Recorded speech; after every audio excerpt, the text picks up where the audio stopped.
Hello, everyone. Welcome back to another episode of the Self Care Oasis podcast. I'm your host, Samantha Gregory, the Self Care Alchemist. I am here to help women transform burnout into better balance, more boundaries and bliss, and move out of self sacrifice into more self devotion. Today, I have another amazing guest, Patti Dayleg. She is here to share her experience of going through burnout in her life and her career. And we're going to have a discussion about what that looks like, what self-devotion is, and how we can weave those things into from the personal perspective, professional perspectives, and coming out on top because we have found ourselves in a place of stress, burnout, overwhelm as women of color. And we are in this space in this Earth's history, I believe, where we're waking up and realizing I don't really have to live that way anymore. So we're having this conversation today to discuss that and a lot more. So welcome, Patti. Thank you for being here.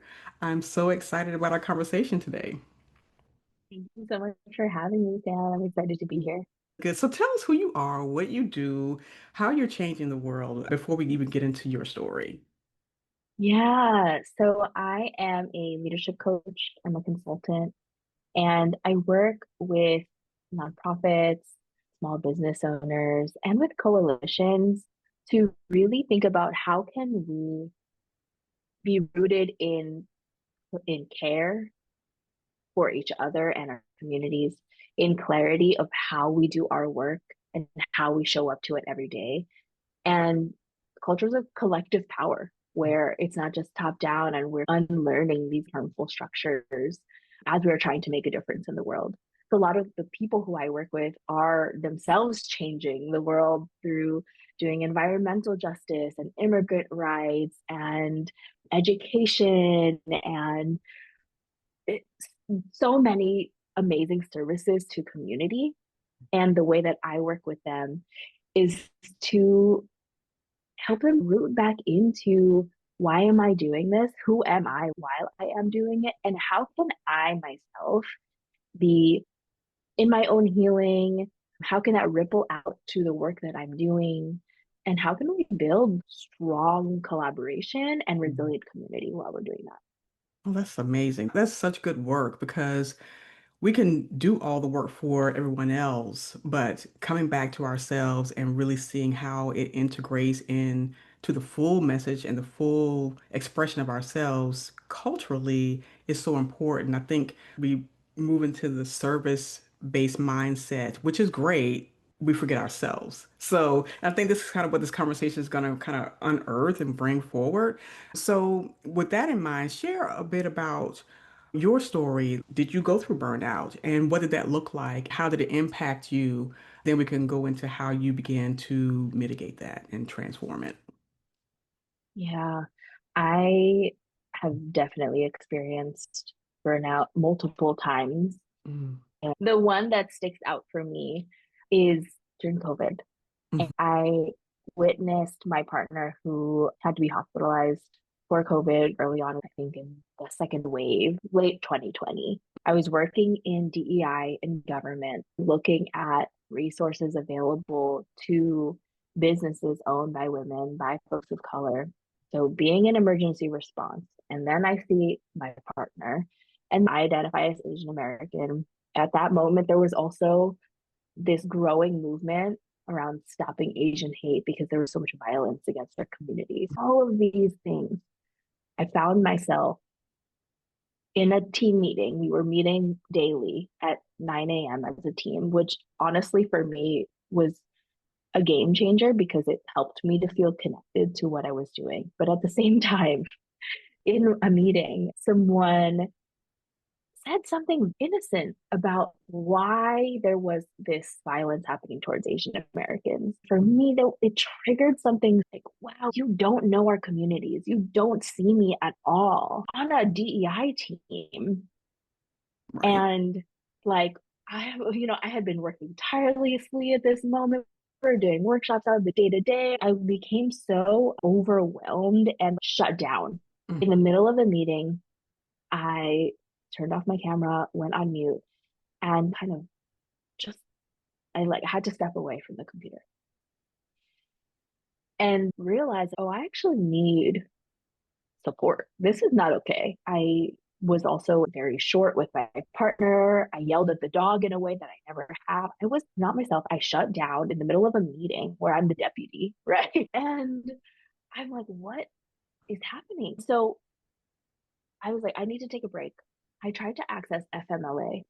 Our HR person at the time was amazing. She was like, just get me a doctor's note and we will figure it out. We'll give you whatever it is, 2 weeks. And in those 2 weeks, you can try and get some better documentation. On the work side, it was great. On the healthcare side, it was so challenging. Our primary care physician refused to write me a letter. And I wasn't in therapy at the time. She was being risk averse and Hmm. like was, like this is the first time I'm bringing a mental health thing to her. She didn't want to put anything at risk, which I totally understand.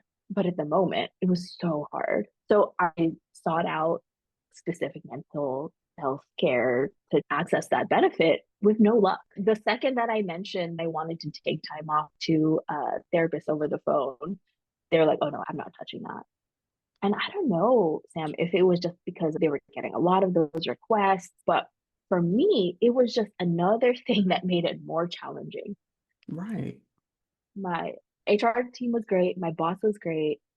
I went back and ended up just taking vacation, which is fine, but still, all of these systems kind of worked against me in a moment where it was really hard to even function on a day to day basis. But in that time of vacation, I ran away to Mexico City because my friend was living there at the time. I'm very lucky to have a yoga teacher who has happened to be like kind of planning a retreat at the time. I was able to be on this retreat, be with the water, be in this like healing space, and to kind of like recenter Mm-hmm. my body. I had the worst digestive stuff. I was sick out of my mind for the first couple of days while I was Mm-hmm. there. Mm-hmm. And you know what my teacher said? He was like, "Oh, congrats, you're detoxing. Like there's something that you're getting rid of." And I'm very privileged to say that I was able to do this, right? Even with all of these challenges, I was able to have that time away, have that support. I'm not saying that like I came back healed and like my burnout was done, but Mm-hmm. I came back and I felt a little more centered. Mm-hmm. I was able to finish out. I was working in a government office at the time under an elected official, and we were terming out. I was able to finish that term. I was able to kind of transition to into a new job.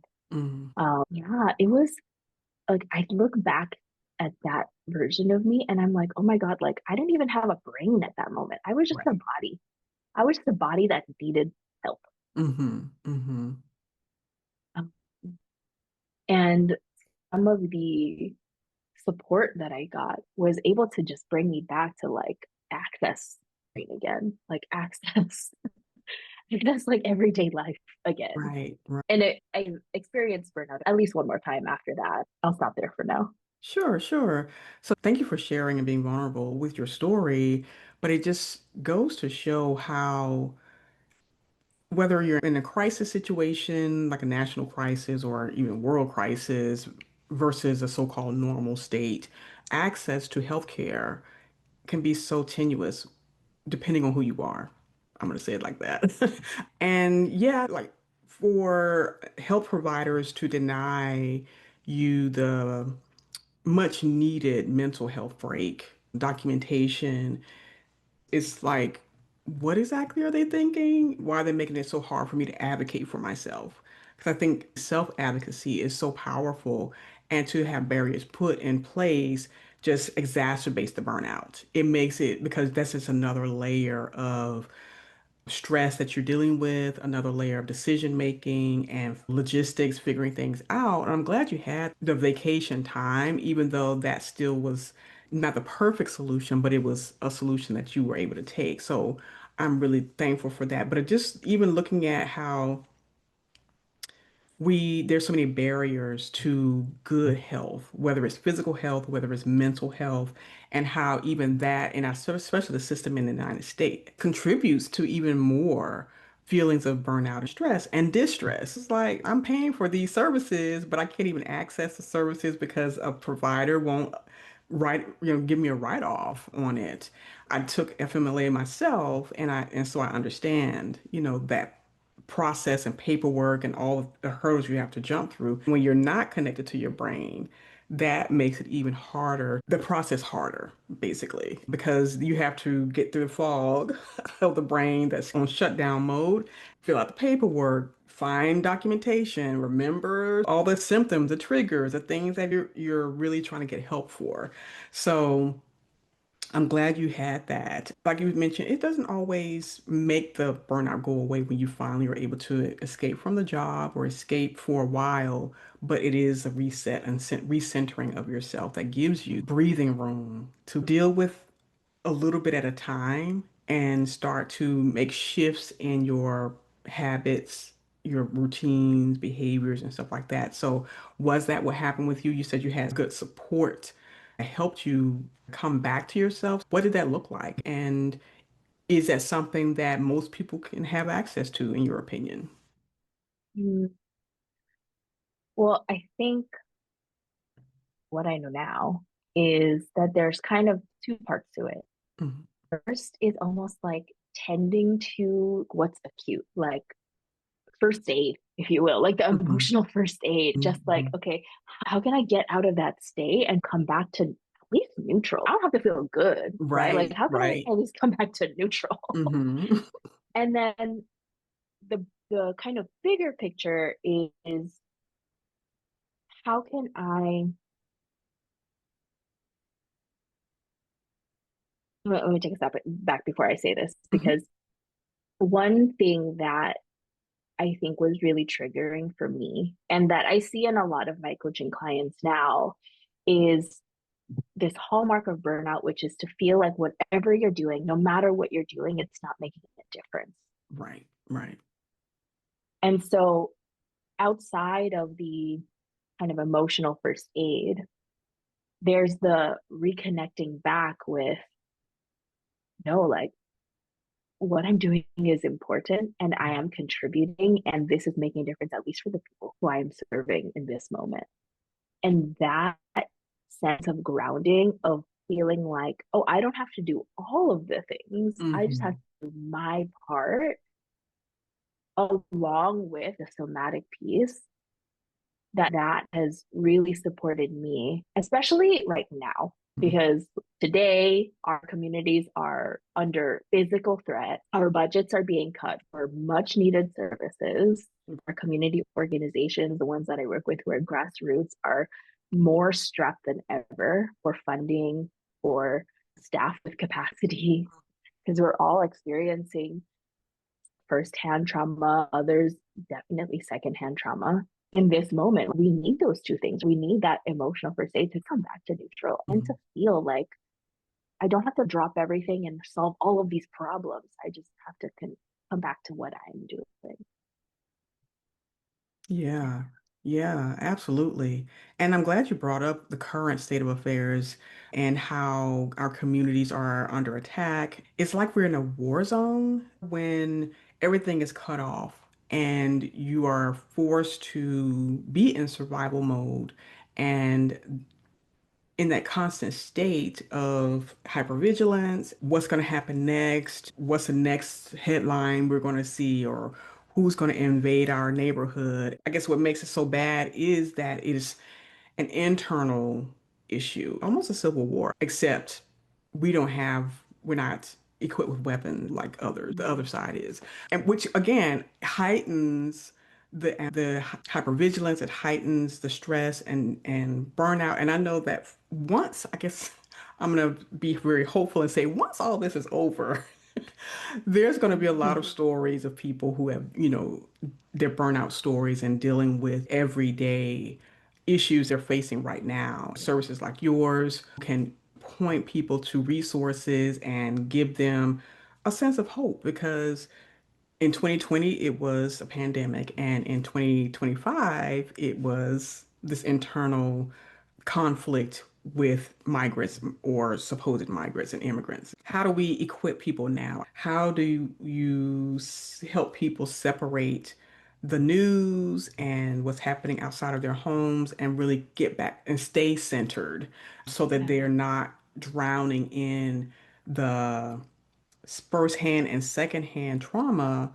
of what they're experiencing now? This goes beyond just current affairs, but it's a lifelong learning that we must embrace, integrate, so that we're not in this constant state of burnout, especially as women, women of color, because we have a whole lot more to deal with, which is why I lean into the conversation of self-devotion and being, I'm gonna say autonomous, but having authority over your own life, your own nervous system. You mentioned somatic frameworks and healing, whether it's breath work, whether it's movement. There's so many different ways to stay centered no matter what's happening around you. You could be in the eye of the storm calm while everything is going crazy. In your experience and what you've seen in different cultures and communities, where do you see that being an important part of the process for people and for those who are in the middle of crises, how Mm. to cope, how to deal with, and not just cope, yes, get back to neutral, but then how to begin to thrive or even think about thriving. I think that something this current moment is taking from us is the ability to see both and of who gets to thrive, right? Yeah. Like when we're in survival mode, it's either you or me. Like Mm-hmm. either I'm giving all of it to community or I have to shut down and take care of myself and not turn on the news. Mm-hmm.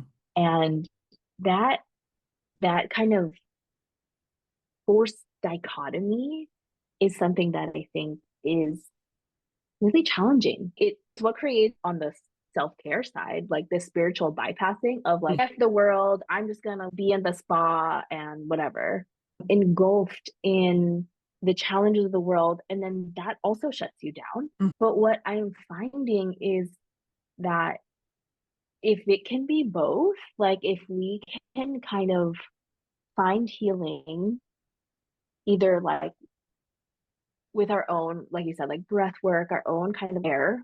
Mm-hmm.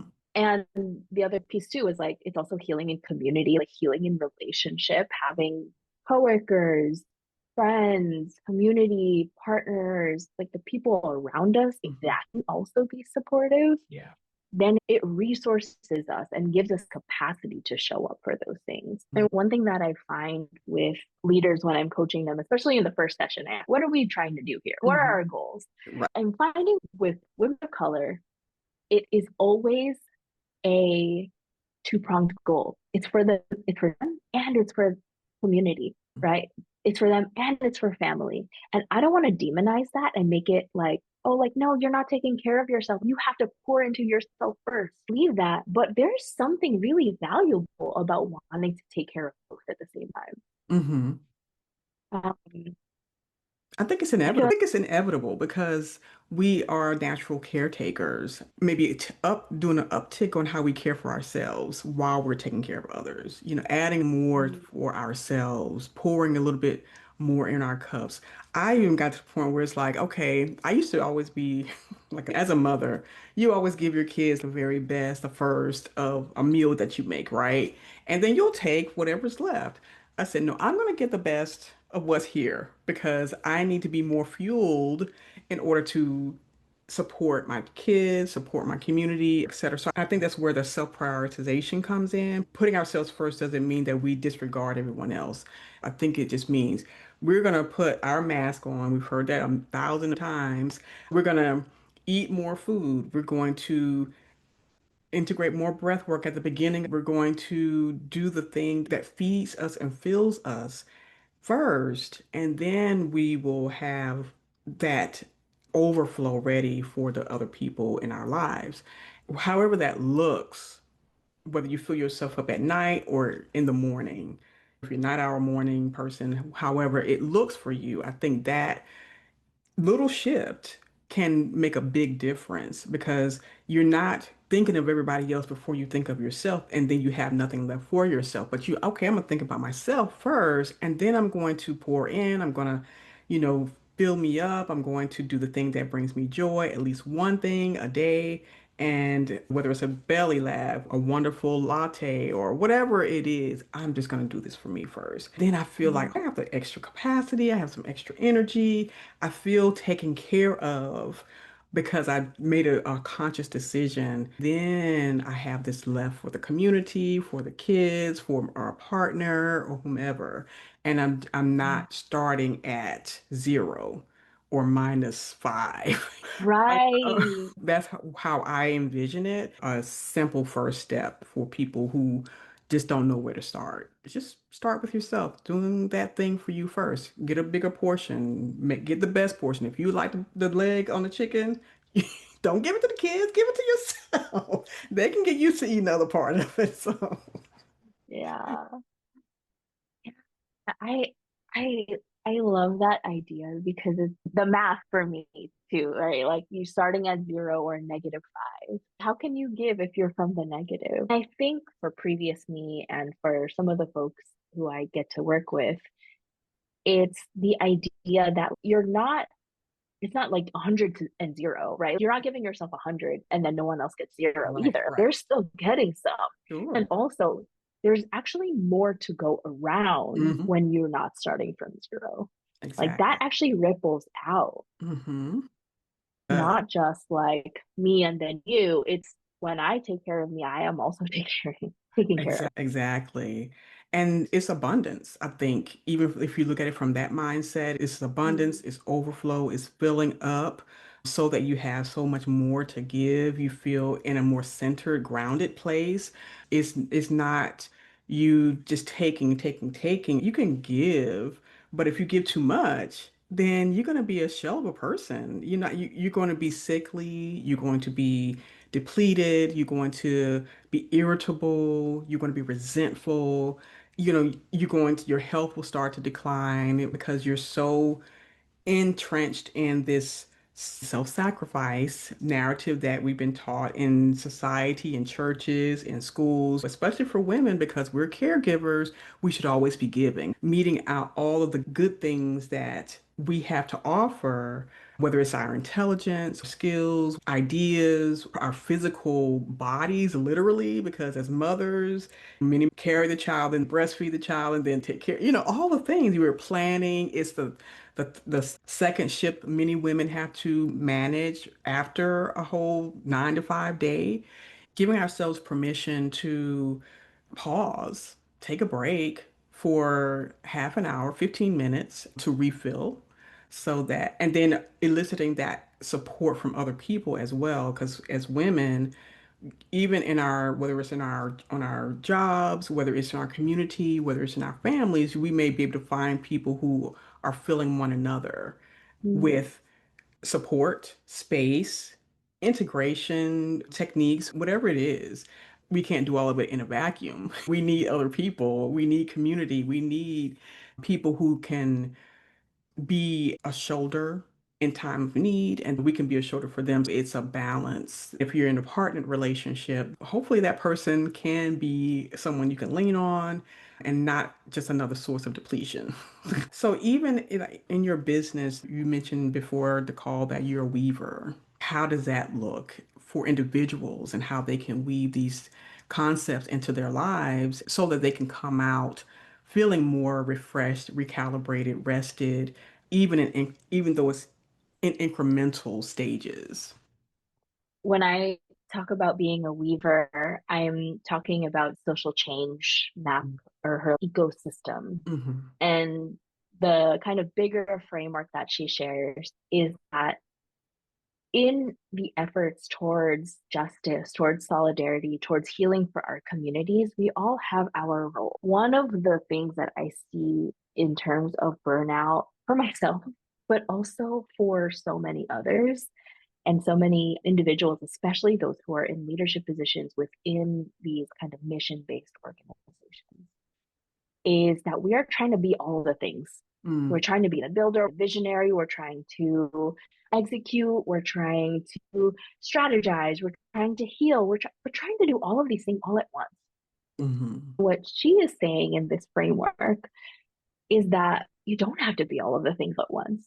You can be who you are. And in fact, we need you to be who you are because mhm, the more that you can be in your role, the more that you can find joy and satisfaction in your contribution to community, the more that community benefits, which I mhm. think connects back to this idea of the more you pour into yourself, the more you can give into others, that Right. they're not, it's not one or the other, right? And so one of the roles within this ecosystem is being a weaver. That is a person who sees connections between things that are maybe disparate, ideas, between people, between organizations, between movements, that my role is to bring them together, Mm, whether that means helping people sort out an interpersonal conflict, helping a person understand their own values and how they want to align with the work that they're doing. Maybe it is helping a coalition come together. For me, that weaving is what brings me the most joy. I love connecting people. I made the most random connections. One that I am so proud of is when I was in nonprofit, I was interning at a nonprofit and in grad school at the same time. And the nonprofit was a coalition. mm. So we had member organizations. One of the member organizations wanted to start a food pantry. Oh, I just happened to know a food pantry consultant who I was going to grad school with. okay. I connected them, and now this organization's food pantry is thriving. I'm Mm. sure they would have gotten there because they're brilliant and amazing. And Yeah. also for me to be able to make that connection so that they were able to get there faster, that is like, I like get high off of it. So I love being a connector of people and ideas. I have had such disparate and diverse experiences. And every time I have a new project, I'm like, oh, everything that I have done ever has prepared me for this moment. I just think it's so joyful for me to do it and energizing for me to do it. And I feel like this is how I am able to contribute to these really amazing causes. But also that's me, right? Like Right. I'm not a visionary necessarily. I'm not a builder necessarily. There's definitely some places and times where it makes sense for me to be in those roles, especially as I own my own business. I'm going to have like, my own vision for that work. But the weaving is like really what I'm leaning into. Yeah, I love that. I love that. And I think finding that sweet spot in your career and as a person makes a big difference. It does feed you. I think that's kind of the centering and anchoring that most people are looking for and what keeps you out of burnout because you're doing something that you actually love and you're helping and connecting people. I've enjoyed this conversation. I think that as people listen to it, they'll be inspired by it. I also want them to know how to contact you, connect with you, learn more about you. So, can you just share where we can find you online? Yes, you can find me on my podcast, which is called What We Made Possible. It's about Mhm. the ripple effects of healing and how that transforms leaders and strengthens communities and organizations. You can also find me on Instagram, LinkedIn, or my website. Interested in this year is intergenerational healing. What does it look like for us to heal intergenerationally? I could talk for hours about the impacts of mental health from my grandmother and grandparents being in the Philippines during World War II and what that means for Mhm. my own personal healing. Right. So there's that piece. How can you leave not from a place of burnout and having to make an emergency exit, but prepare the team so that the transition is actually in service to the mission? If anyone is interested in connecting about those two ideas, I would love to talk to them. I'm going to have all your information in the show notes and all the links. So, look for those below. I'm so grateful to have this conversation with you, Patty. This has been amazing. I'm thankful for the work you're doing in the world, being a weaver, helping people connect and heal. I think that is one of the most important things we can do at this time in the world's history. There is so much that we that's hidden from us because of all the baggage, trauma that a lot of people are experiencing in the past, now, and intergenerationally. A lot of people aren't there yet. They know they need it and they're miserable because they haven't had it yet. But to be able to come together and see how we can heal the generations so that going forward, the legacy they leave is something special for the children coming into the world. So thank you for your work. Thank you for being here on our podcast. And I'm looking forward to seeing what else you're going to be doing this year, actually. Thank you, Sam. It's been a pleasure. I love this conversation. Yes, me too. Thank you, everyone else, for listening. If you have comments, questions, leave them in the comment section below. Connect with Patty, whether it's to learn more about her story, her business, what she's doing in her work this year. Connect with her. Be sure to like, subscribe, and share this episode with someone who needs to hear it and who may be going through their own burnout story and want to know how to heal. Thank you for being with us. See you next time. Take care.